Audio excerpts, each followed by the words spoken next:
अरे जी, वो विराट कोहली और अनुष्का आए थे। विराट भाई प्रसन्न हो। आगे ठीक ही रहना चाहिए। हम आपको अपने प्रभु का विधान बताते हैं थोड़ा सा। जब प्रभु किसी पर कृपा करते हैं, ये वैभव मिलना कृपा नहीं है, ये पुण्य है।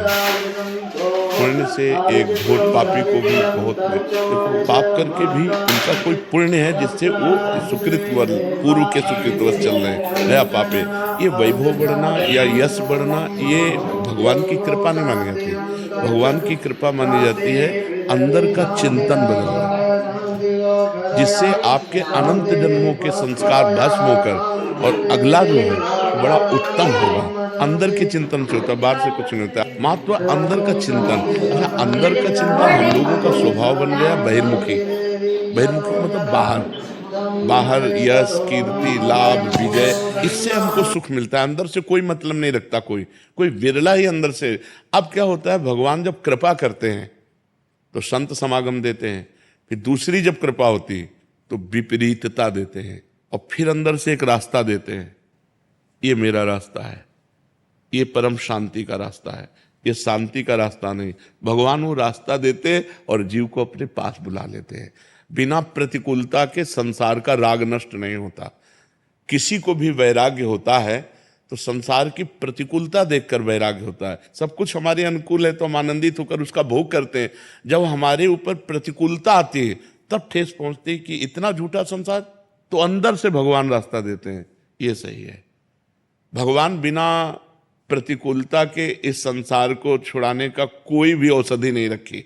आज तक जितने बड़े महापुरुष हुए हैं, जिनका जीवन बदला है, उनको प्रतिकूलता का दर्शन करके बदला है।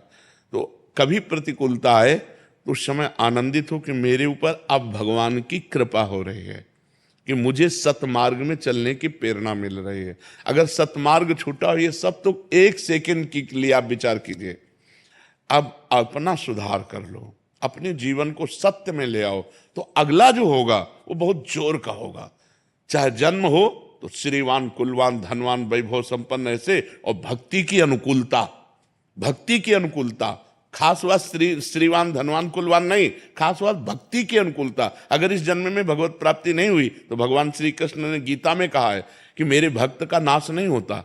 मैं कुलवान धनवान श्रीवानों के कुल में जन्म देता हूं और फिर पुनः भक्ति का माहौल देता हूं, और पूर्व का जो भजन छूटा हुआ हो वहीं से उसको। अब बिल्कुल ऐसे ही रहो जैसे रह रहे हो, बिल्कुल संसारिक बन करके रहो, लेकिन अंदर का चिंतन आपका बदल जाए। अंदर के चिंतन में आपकी यश की भावना न रह जाए, अंदर के चिंतन में आपको धन बढ़ाने की भावना न रह जाए, अंदर का चिंतन